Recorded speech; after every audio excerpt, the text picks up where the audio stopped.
Here's how to check if your iPhone is real. Now, first head into the Settings app of your iPhone. Within the Settings app, you'll be able to see towards the bottom there is General. We're going to scroll down and tap on General. Now, to be able to tell if your iPhone is real, we can use some information within the About section. So tap on About, and you're going to look at this model number.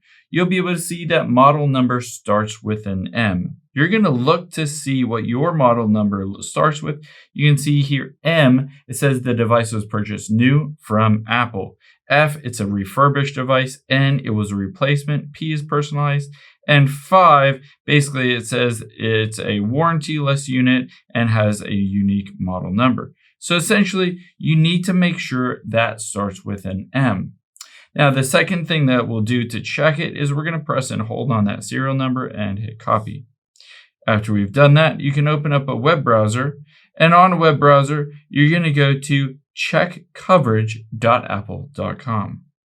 After you're on there, all you need to do is scroll down, and we're going to paste in this serial number from that iPhone and hit submit. After we've done that, you'll be able to see the serial number purchased on and whether it has coverage or whether it's expired. If it shows up on this list, then most likely it is a real iPhone. It's not fake. The last thing I would recommend doing is checking two different things. One is the App Store. Just go on the App Store and try to download and install an app. So just go to an app here, let's say Games, go to a free game and tap download and see if it works. The other thing you can do is just press and hold that side button to see if Siri pops up. If Siri does pop up, then you have a real iPhone.